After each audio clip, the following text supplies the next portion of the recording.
What do you do when your loved one is still strong physically, but their mind and emotions are all over the map? In this episode, we're back for part 2 of Beth's story. We talked about wandering, sleep issues, emotional dysregulation, and the hard reality of trying to communicate when language breaks down. But we also talk about what does work: mirroring emotions, building better routines, choosing peace over power, and creating safety without stripping away dignity. If you've ever been up at 2 a.m. wondering how to calm things down, this one's for you. If you are a Christian and you are struggling with God's sovereignty or God's providence, reach out to me. I will have a conversation happily with you about God's providence and God's sovereignty and help you along in your journey. If you are struggling as a family caregiver and you're ready for a little bit more support, hop on a Care Companion Success call with me. We'll take 20 minutes where you will be able to talk to me, gain some clarity about your very next step that you need to take in this journey, as well as have a conversation about whether or not it makes sense for both you and for me for us to work together to help you through your dementia caregiving journey. Hey, Christian Care Companion. Welcome to Dementia Caregiver Support for Christians, the podcast where I teach Bible-believing Christians how to approach dementia care differently, because caregiving is not random. It is by God's design. And when we focus on our relationships over being reactive, everything changes. And if you have questions like the ones we talk through today, or if you're facing your own version of this story, I want to invite you to my next Ask the Dementia Coach monthly question and answer session on May 29th at 6 p.m. Eastern. It's a Thursday evening. It is a live group session where you can bring your real life questions and get biblically grounded practical help wherever you are and for whatever you're facing right now. It is free to register at thinkdifferentdementia.com and come and be in a community of like-minded people getting the support you need before your next challenge hits. Now, without further ado, here is the second part of our episode where we talk to Dr. Beth, who is a pediatrician related to her mother-in-law and communication and sleep issues. Well, hello, Miss Beth. So in the 3 months that she's lived with you, she's learned that her clothes are in your closet. Yes. Okay. So she still has the ability to learn information she wants to know. Is there a particular reason her clothes are in your closet? Well, when she initially came home from the hospital, she was fairly weak physically. And so there is no closet in her room. Her room right now is my husband's old office. So we've turned that into her room. It's the only other room that we can use on this first floor with us as a bedroom. And there is no closet in there. But the other thing is that for her to be getting up and trying to get dressed on her own and having access to a bathroom with a shower, I don't want her showering alone. I don't want her trying to do all of those things. I don't feel like it's safe for her to do all of those things, obviously, without somebody there. So again, practically, there's no closet because, there's no clothes because there's no closet. But the other reason is just to sort of try to keep some of those things out of her eyesight so that she's not fixated on them when she does get up at 2 in the morning. Okay. What kind of things have you considered to help her with sleep? Are you trying to, I know you guys said you're pretty active. Are you trying to get her to do some exercise throughout the day to see if that'll help make her more tired or more sleepy? Yes, I definitely think there's a correlation there. So the more activity she does during the day, obviously the better she sleeps at night. Right now we have a caregiver who comes for 4 hours in the morning, and the caregiver is wonderful with her. She's excellent with her, but she also, she has bad knees, and so she's not able to keep up with her sometimes, which is, again, it's almost funny to me. Mhm. She can outwalk our caregiver anytime. So, and then again, there's just some days where, it's rainy. And so trying to Sure. mentally stimulate her, bought her some different various things she likes to do, word searches, even if she's not really getting the words, you can see the Mhm. brain's working. I have these painting sheets for her where she's just painting with water, but it reveals Mhm. the picture. I love those. Yeah. I mean, those are great. She gets bored of them, obviously. So, I think I'm sort of out of ideas. My husband is working from home.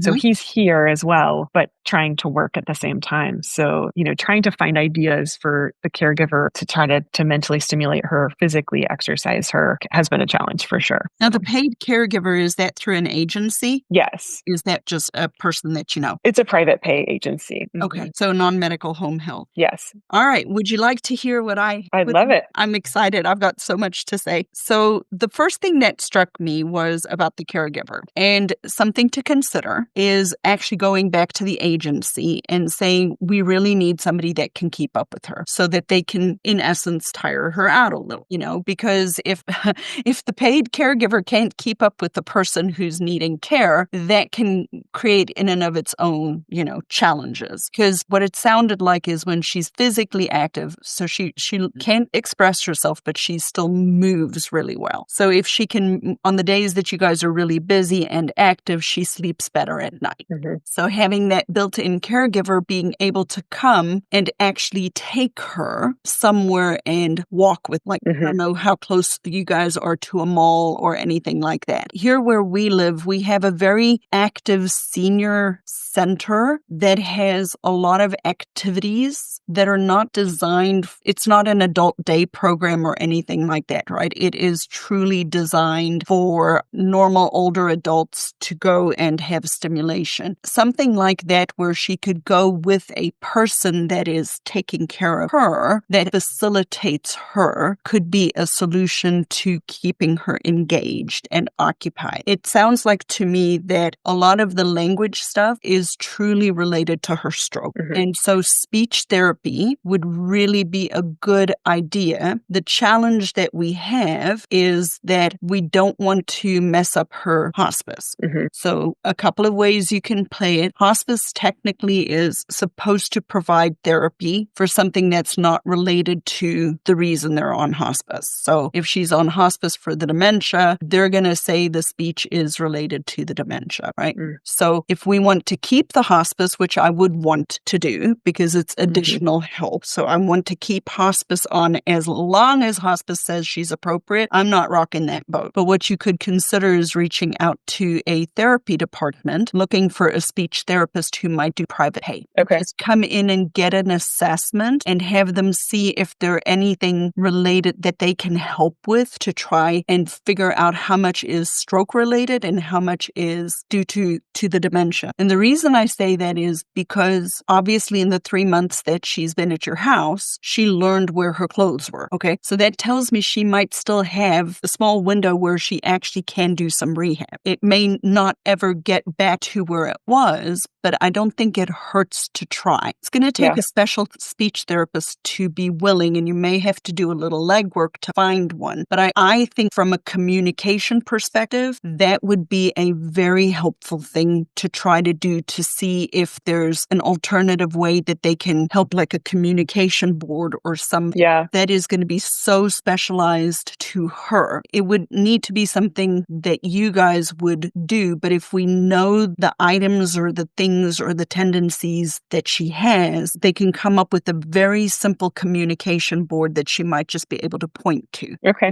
So if we know she always loses her coin purse or pair of glasses, we put those items on communication board so that when she starts to do that looking for something, you guys can say, give her two. Is it this one or this one? Or Yeah. and see if that helps. And a very easy, quick experiment would be to just put together something and see Yeah. if she's able to do that. But that may help a little bit with the communication. A lot of it when somebody can't say is guess. Yeah. And Okay. so I think a lot of it is going to be just in the communication piece. If she looks like she's afraid, then, we need to be worried. But if she's just looking like, she's just can't get it out and it doesn't look like it's bothering her. What I've done I'll use this as an example. I went on a dementia supported cruise one of the best things I've ever done was go on that cruise. And there was a gentleman on that cruise. He didn't have aphasia per se, but he just had word salad. Like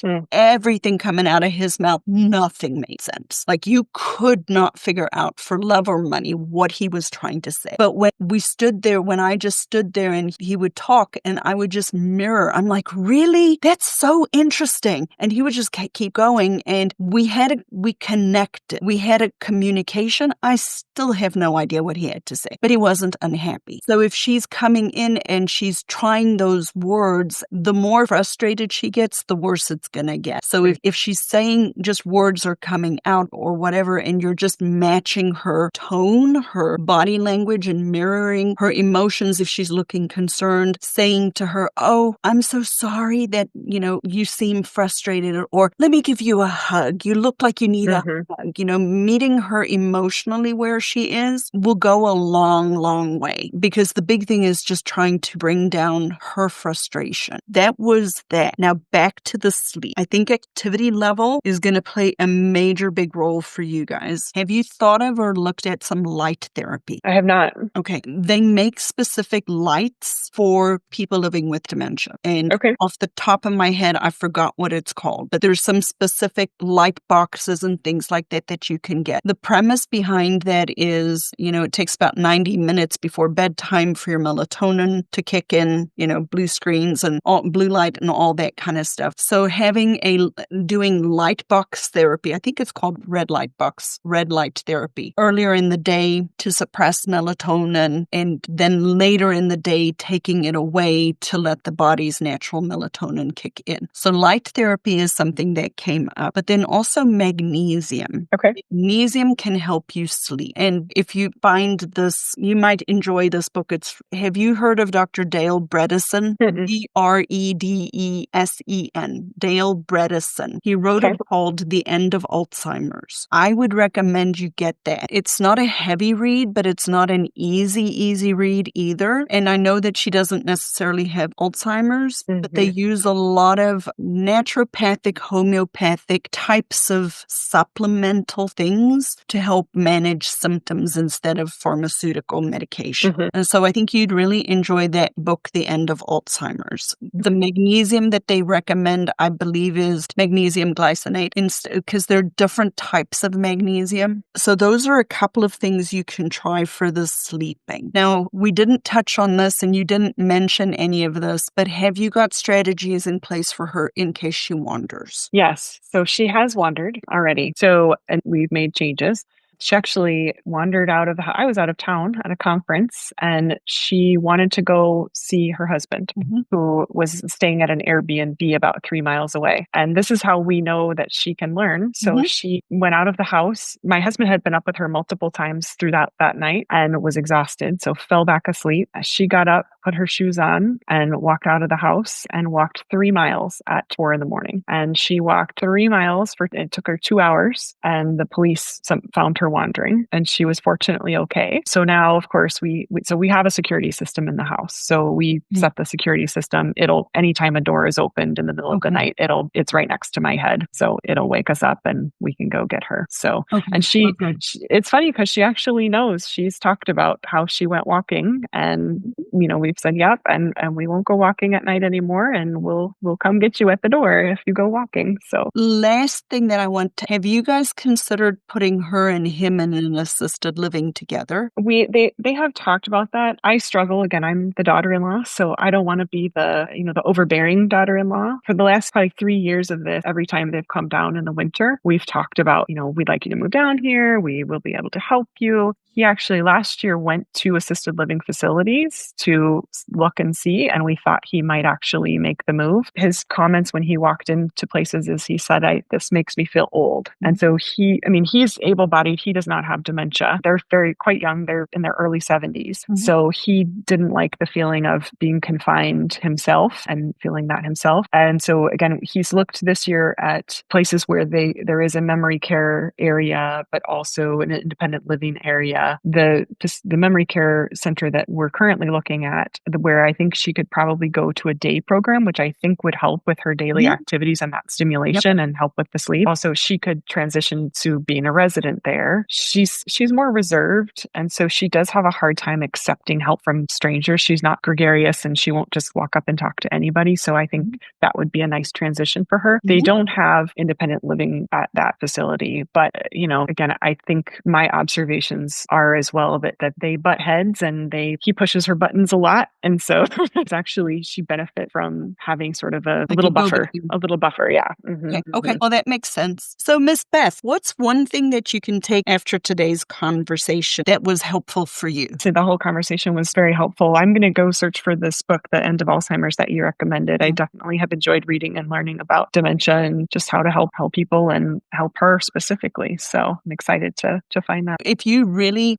I'm a little nervous to say this, but I'm going to say it anyway. If you really want to read an earth-shattering book about Alzheimer's specifically, and your mom-in-law, everybody's assuming just has vascular dementia because she's had these strokes, right? There is a book, it's called Breaking Alzheimer's. It's written by Dayan, Dayan Goodenow, Goodenowe. If you just look up Breaking Alzheimer's, he is a chemical biochemist or something. He's not a physician per se, but he does medical research from a chemistry, like a PhD or something, maybe. Yeah, he's found a thing in our body, a natural thing in our body called plasmalogens that, from a medical perspective, I had never heard about. And he's got 25 years worth of research showing that people who have low plasmalogens in their blood, kind of like cholesterol 100 years ago, nobody knew about, are the people who actually get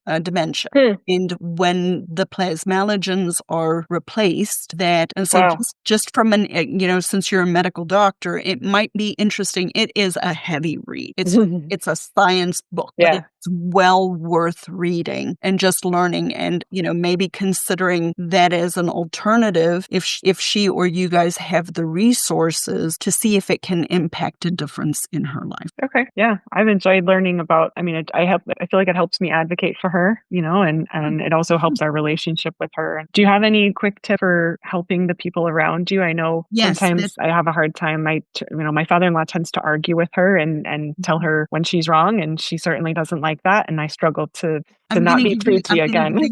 Backdoor strategy. Okay. One of my clients that worked with me, I have a group program that work with people to go through this process. And when people join, they usually join for the remainder of their journey. So I get to know people really well. And Angela was her mom passed away November last year, and we worked together in that group for over a year and a half. And mom and dad lived with her and her husband. And her dad was very reluctant to, the same situation. It's like her daughter couldn't tell him what to do with mom. But the strategy we employed was Angela's kids live in the house. So Angela taught her kids what to do, and dad picked it up. Okay. It was a backdoor way of educating, so not directing him at all, but talking about what you've learned on the podcast and telling your kids, hey, when Granny did this, we tried this and it worked this way. Those kinds of conversations actually go a very long way. So it's a good backdoor way. Great. Awesome. We'll try that. My kids I've been very proud of my kids and how they've been helpful with her. So. Yeah. One last question. How did you find me, Beth? I have to be honest, I don't remember. So I am a big podcast listener. I have about a 30 to 45-minute drive on my way to work every day. I work at different clinics all the time.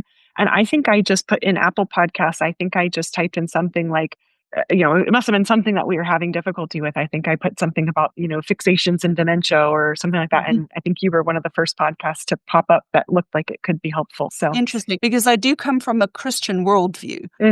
Sometimes, people are typing in dementia caregiving, dementia and then Christians or something like that. Yep. But my approach is very different. One of the big things that I've really started to figure out, yes, my background is an OT, but since I've stepped out of OT, all of the other stuff has kind of put come together is the best thing you can do is maintain the relationship. Yep. And That's, I everything mean, goes from there. yeah, I have to say, the doctors and the nurses at the hospital when she was in the hospital were very nice people, but they were the most unhelpful people in that equation. And the palliative care doctor who came in and spent an hour with us, kind of walking us through what we needed to do to get her home was, that was the turnaround. And I've seen for sure, I mean, your advice, just focusing on her emotional state, focusing on reassuring her, and we're not going to argue with her. And, we've realized if you put a hand on her shoulder and kind of rub her shoulder a little bit, my husband and his father have very similar tones of voice and can sound very directive, and she does not respond to that. And my husband has completely changed the way he's interacted with her. And I mean, he's even telling his dad,